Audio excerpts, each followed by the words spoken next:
1977. Aéroport de Los Rodeos, Tenerife. Tu te tiens au bord d'une piste engloutie par un brouillard si épais que tu peux à peine voir ta propre main. Le silence n'est interrompu que par le grondement lointain d'engins moteurs massifs. Pas les turbopropres régionaux que cet aéroport des petites îles Canaries manipule habituellement, mais quelque chose de bien plus puissant. Deux Boeing 747 sont cloués au sol dans cette soupe, chacun s'étirant sur 231 pieds du nez à la queue, leurs ailes s'étendant presque aussi larges. Ce ne sont pas juste des avions, ce sont des villes volantes, chacune transportant des centaines d'âmes qui font confiance au système pour les élever en sécurité à 35 000 pieds. Mais à 17h06, cette confiance va être brisée de la manière la plus dévastatrice imaginable. Comment l'aviation commerciale, la forme de voyage la plus sûre sur Terre, en est-elle arrivée là? Deux géants de 400 tonnes convergeant sur une seule piste bouchée par le brouillard qui n'était jamais prévu pour un tel trafic. Ce que tu t'apprêtes à découvrir n'est pas juste l'histoire d'un crash. C'est l'histoire de la manière dont un jour catastrophique a changé l'aviation à jamais. Le sol tremble alors que le premier 747 s'aligne, son nez perçant la brume. Caché quelque part dans ce mur blanc, le second avion avance lentement, ses lumières de navigation à peine visibles. Dans cette tension étouffante où la précision rencontre le chaos, une question simple émerge. Lorsque la catastrophe frappe, n'est-ce jamais qu'une seule erreur ou toujours une réaction en chaîne prête à se briser ? La matinée a commencé comme n'importe quel autre voyage transatlantique. Les passagers embarquaient avec leurs rêves de vacances, les équipages suivaient leur checklist habituelle et le rythme du voyage aérien moderne bourdonnait dans les terminaux à travers l'Europe. Puis, en un instant, tout a changé.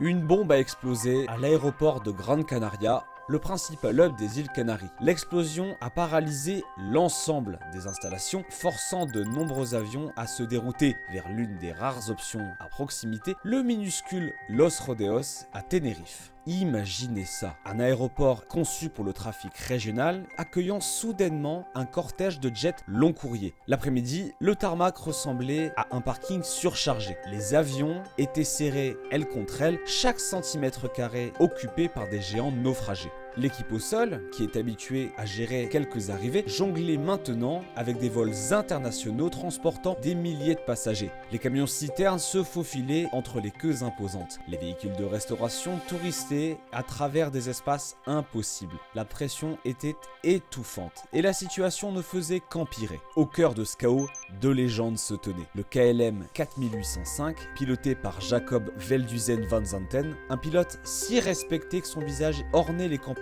publicitaire de KLM. Son Boeing 747-206B transportait 234 passagers et les règles strictes sur les temps de travail signifiaient que s'il ne décollait pas rapidement, il serait bloqué toute la nuit. De l'autre côté du tarmac, le Panam 1736 Clipper Victor, commandé par le capitaine Victor Grubbs. Son 747-100 abritait 364 passagers de plus en plus agités dont les horaires avaient été anéantis par l'attentat du matin. En fin d'après-midi, quelque chose de plus sinistre s'est invité.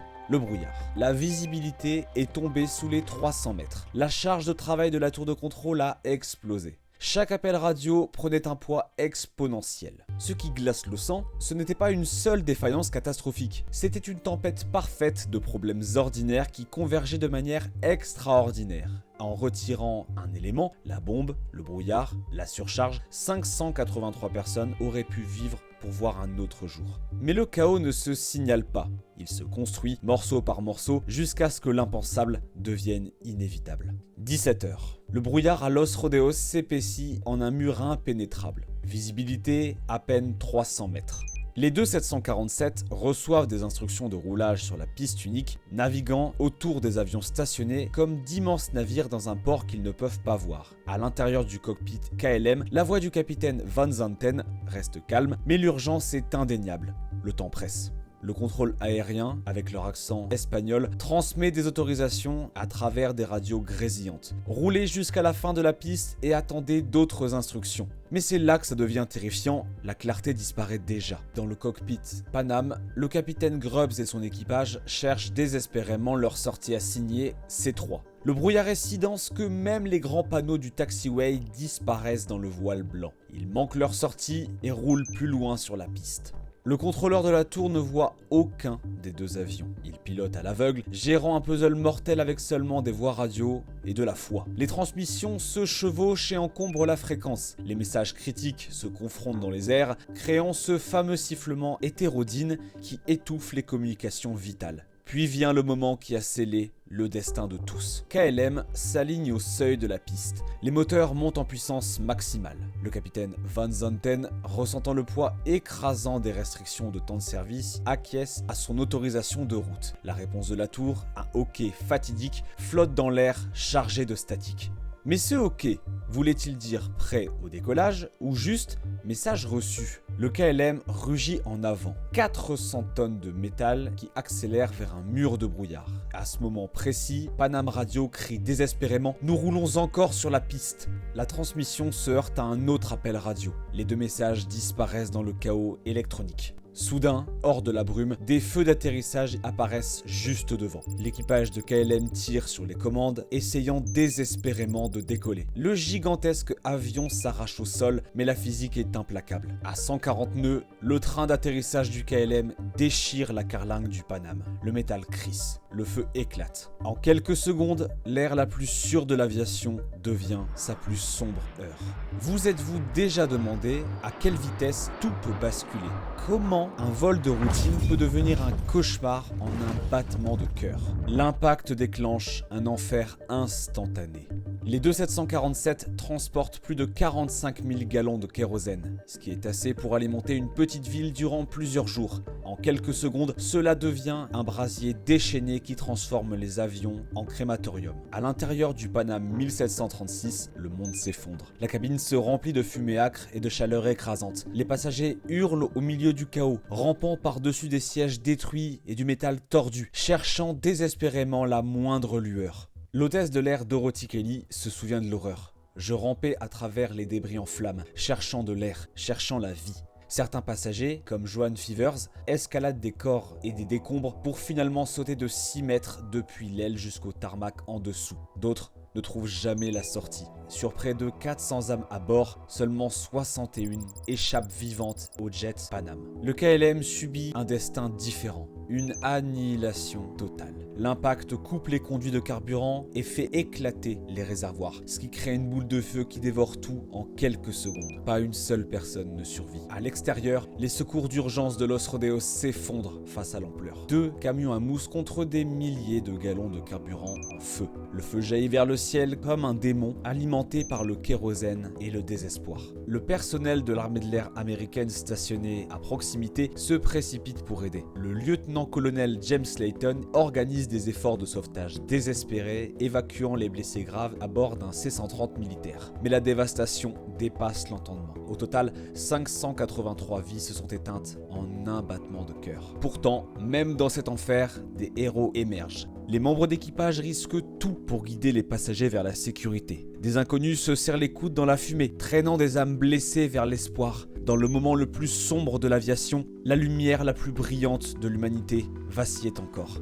Mais la question hante chaque survivant. Dans ces secondes cruciales avant l'impact, quelque chose aurait-il pu arrêter l'inévitable? L'enquête a révélé quelque chose de plus terrifiant qu'une défaillance mécanique ou une erreur du pilote. Elle a exposé un système truffé de faiblesses. Aucun méchant unique n'a causé Tenerife. Au lieu de cela, les enquêteurs ont trouvé un réseau de facteurs contributifs. Mauvaise communication, phraséologie ambiguë, radar au sol manquant, un éclairage inadéquat et une culture du cockpit où remettre en question l'autorité était impensable. Le capitaine Van Zanten, malgré son expertise, a lancé le décollage sans autorisation explicite, une décision qui a été influencée par la pression, un malentendu, mais aussi la hiérarchie rigide de l'aviation des années 70. L'anglais accentué de la tour de contrôle a créé de la confusion. Les interférences radio ont masqué des avertissements cruciaux. Mais voici ce qui est remarquable. De cette catastrophe est née une révolution qui a transformé l'aviation à jamais. La gestion des ressources d'équipage, Crew Resource Management, est née des cendres de Tenerife. Les capitaines ne pouvaient plus régner sans contestation. Chaque voix dans le cockpit a été valorisée, chaque point de vue apprécié. Cela a représenté des changements fondamentaux, passant d'une opération de vol autoritaire à une vraie collaboration. La phraséologie a subi une normalisation radicale. Le décollage est devenu sacré, réservé exclusivement à une véritable autorisation. Les confirmations informelles comme « OK » ont disparu, remplacées par un langage sans ambiguïté, ne laissant aucune place à l'interprétation. Les aéroports du monde entier ont investi des milliards dans des radars au sol, un éclairage à haute intensité et une meilleure signalisation. Beaucoup ont construit des installations entièrement nouvelles, conçues pour gérer les plus gros avions en visibilité nulle. Ce n'était pas juste des améliorations, c'était des promesses que les leçons de Tenerife ne seraient jamais oubliées. Chaque fois que vous entendez des pilotes se vérifier mutuellement, chaque transmission radionette, chaque autorisation formulée avec précision, c'est l'héritage de Tenerife qui protège votre vie. Réfléchissez à ça. Combien de catastrophes pourrions-nous prévenir si nous apprenions des presques accidents au lieu d'attendre les tragédies? L'héritage de Tenerife ne s'écrit pas seulement dans des manuels et des procédures. Il est gravé dans l'ADN de chaque professionnel de l'aviation. La survivante Joan Fevers l'a parfaitement résumé, nous portons le poids de ceux qui ont disparu. Mais leur héritage vit à chaque fois qu'un avion atterrit en toute sécurité. Les cockpits d'aujourd'hui ressemblent bien peu à ces 747 enveloppés de brume. Les affichages digitaux ont remplacé les cadrans analogiques. La vision synthétique perce les pires météos. Les alertes de proximité au sol évitent les collisions avec le terrain. Les systèmes d'alerte trafic suivent chaque appareil. Mais ce n'est pas la technologie seule qui a sauvé l'aviation, c'est la culture. La transformation est allée bien plus loin que l'équipement. Elle a réécrit la psychologie même des opérations de vol. Prendre la parole n'est pas juste encourager, c'est exiger. Remettre en question l'autorité n'est pas de l'insubordination, c'est un devoir. Les pilotes modernes s'entraînent sans relâche dans des scénarios faits pour tester la communication sous pression. Les contrôleurs répètent la phraséologie jusqu'à ce qu'elle devienne une mémoire musculaire. Les équipes au sol étudient Tenerife comme les étudiants en médecine étudient l'anatomie. Pourtant, le changement le plus puissant est sans doute invisible, l'humilité. L'aviation a appris que l'expertise sans vigilance ne vaut rien, que la routine sans remise en question mène à la complaisance, que aucune sécurité n'est jamais terminée, jamais parfaite, toujours en évolution. Chaque atterrissage en toute sécurité rend hommage à ces 583 âmes. Chaque accident qui est évité valide leur sacrifice. Chaque professionnel qui parle lorsque quelque chose ne semble pas aller canalise leur esprit. En regardant presque 5 décennies en arrière, une question hante la piste enveloppée de brouillard de Los Rodeos. Tenerife était-elle une tragédie inévitable en attente ou un désastre évitable qui aurait seulement nécessité qu'une personne brise la chaîne? La vérité est à la fois sérieuse et inspirante. Elle était absolument évitable, pourtant il a fallu le sacrifice ultime pour nous apprendre comment.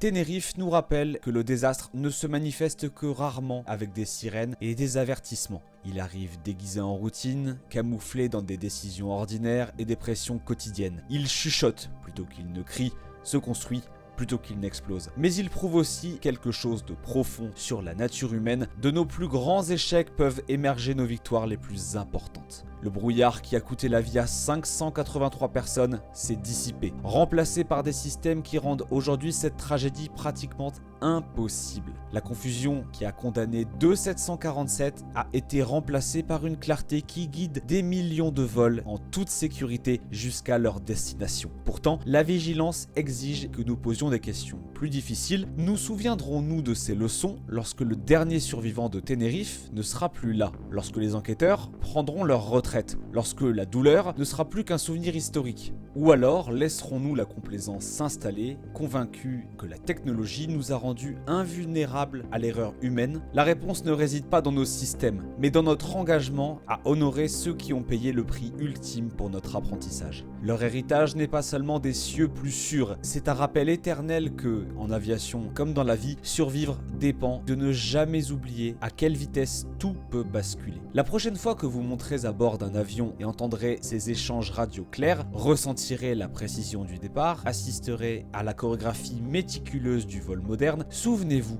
de Los Rodeos. Souvenez-vous que chaque voyage sûr porte en lui la sagesse acquise au prix de 583 vies irremplaçables. Au final, la résilience ne consiste pas seulement à survivre à la tragédie, mais à transformer cette tragédie en triomphe. Des cendres de Tenerife est née l'ère la plus sûre de l'histoire de l'aviation. Ce n'est pas seulement un héritage, c'est une promesse écrite dans les nuages, honorée à chaque arrivée en sécurité, défendue par chaque professionnel qui refuse de laisser l'histoire se répéter.